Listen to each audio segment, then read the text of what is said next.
হঠাৎ করে আমার একটা ফ্রেন্ড আমাকে মেসেঞ্জারে একটা লিঙ্ক দেয় ফটো কন্টেস্টের। ওর ছবিতে লাইক দিতে হবে। তো আমি লিঙ্কটাতে ক্লিক করি। লিঙ্কটাতে ক্লিক করার পরে আমাকে ফেসবুকের লগইন পেজে নিয়ে যায়। কিন্তু তারপরে আমি আমার আসলে ফেসবুকের কোনো কাজও করতে পারছিলাম না। আমাকে বারবার লগ আউট করে দিচ্ছিল এবং সামহাউ আমি আমার ফেসবুক আইডিটা হারিয়ে ফেলি। ফিশিং লিংকে ক্লিক করলে মুহূর্তেই সামাজিক যোগাযোগ মাধ্যম ফেসবুকে নিয়ন্ত্রণ নিয়ে নিচ্ছে একটি চক্র। ঠিক এইভাবেই প্রতিদিন হাজার হাজার মানুষ সোশ্যাল মিডিয়াতে তাদের অ্যাকাউন্ট হারাচ্ছেন। কেউ হ্যাকারদের ফাঁদে পা দিচ্ছেন, কেউ আবার না বুঝেই নিজের তথ্য দিয়ে দিচ্ছে অপরিচিতদের হাতে।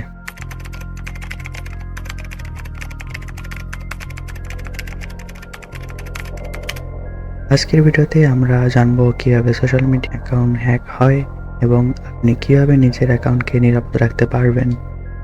সবকিছু বুঝে নিলে আগামী ভিডিওতে আমরা দেখব প্র্যাকটিক্যালভাবে হ্যাকিং কিভাবে কাজ করে। সুতরাং ভিডিওটি একদম শেষ পর্যন্ত দেখুন, আর সাইবার নিরাপত্তা নিয়ে সিরিয়াস হলে অবশ্যই সাবস্ক্রাইব করুন। সোশ্যাল মিডিয়া অ্যাকাউন্ট হ্যাকিংয়ের প্রধান পদ্ধতি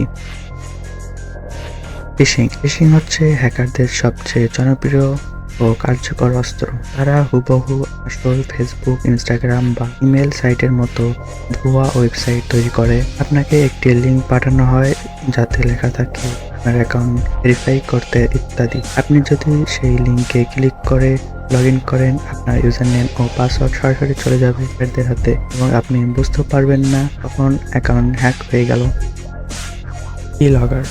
কিলগার হলো এক ধরনের ম্যালওয়্যার যা আপনার কিবোর্ডে টাইপ করা প্রতিটি অক্ষর রেকর্ড করে। এটি সাধারণত কোনো সফটওয়্যার বা ফাইলের মাধ্যমে আপনার ডিভাইসে ইনস্টল করা যায়। আপনি কিছুই বুঝতে না পেরে নিজের হাতে নিজের পাসওয়ার্ড ও গোপন তথ্য তাকে পাঠিয়ে দেন।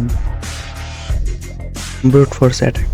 এই পদ্ধতিতে হ্যাকাররা একটি সফটওয়্যার ব্যবহার করে হাজার পাসওয়ার্ড চেষ্টা করতে থাকে যতক্ষণ না সঠিক পাসওয়ার্ডটি মিলে যায়। যদি আপনার পাসওয়ার্ড খুব সাধারণ হয়, যেমন অনেকে পাসওয়ার্ড এর জায়গায় নিজের নাম ব্যবহার করে, আবার কেউ ফোন নম্বর ব্যবহার করে, আবার কেউ পাসওয়ার্ড এর জায়গায় পাসওয়ার্ডই লিখে রাখে। আপনি যদি এরকম সহজ পাসওয়ার্ড ব্যবহার করেন তাহলে আপনি এগোতে পারেন যে কোনো সময়।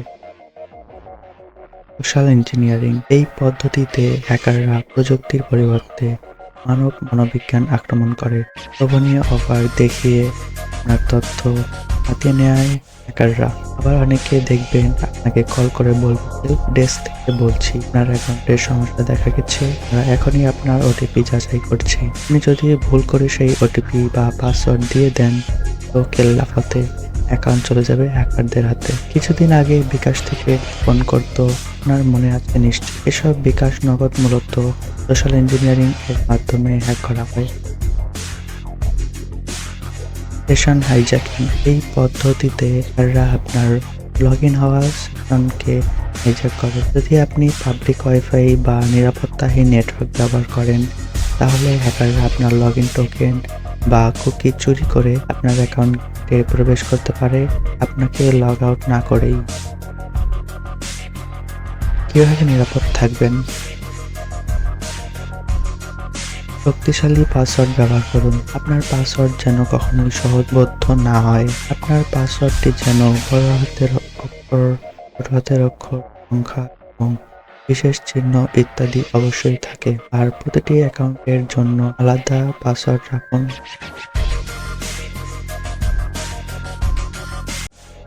টু ফ্যাক্টর অথেন্টিকেশন মানে আপনি লগ ইন করার সময় পাসওয়ার্ডের পাশাপাশি একটি অতিরিক্ত কোড বা ওটিপি ব্যবহার করবেন। এই কোডটি শুধুমাত্র আপনার ফোনে আসবে, যার ফলে হ্যাকার পাসওয়ার্ড জানলেও অ্যাকাউন্টে ঢুকতে পারবে না ওটিপি ছাড়া। অজানা লিঙ্কে ক্লিক করবেন না। ইমেইল, ইনবক্স বা কমেন্ট আসায় সন্দেহজনক লিঙ্ক বা ফাইল খুলবেন না। বিশেষ করে যদি কেউ বলে এই ভিডিওটা একবার দেখো, আমার ছবি এখানে, ইত্যাদি ইত্যাদি বলে, তাহলে সাবধান। সফটওয়্যার আপডেট রাখুন। আপনার ফোন, কম্পিউটার এবং অ্যাপস যেন সর্বশেষ ভার্সন থাকে। প্রতিটি আপডেট ডেভেলপাররা নতুন নিরাপত্তা ফিচার যোগ করে এবং পুরনো দুর্বলতা দূর করে। পাবলিক ওয়াইফাই এড়িয়ে চলুন বা ভিপিএন ব্যবহার করুন। ক্যাফে, শপিং মল বা স্টেশনের ওয়াইফাই ব্যবহার করা বিপজ্জনক হতে পারে। হ্যাকাররা সহজেই আপনাকে ট্র্যাক বা হাইজ্যাক করতে পারে, তাই ভিপিএন ব্যবহার করুন অথবা পাবলিক ওয়াইফাই থেকে দূরে থাকুন। ভালো অ্যান্টিভাইরাস ব্যবহার করুন। আপনার ডিভাইসকে সুরক্ষিত রাখতে একটি আপডেটেড বিশ্বাসযোগ্য অ্যান্টিভাইরাস ইনস্টল রাখুন। এটি আপনার সিস্টেম থেকে ভাইরাস, কিলগার ও ম্যালওয়্যার সরিয়ে ফেলতে সাহায্য করবে।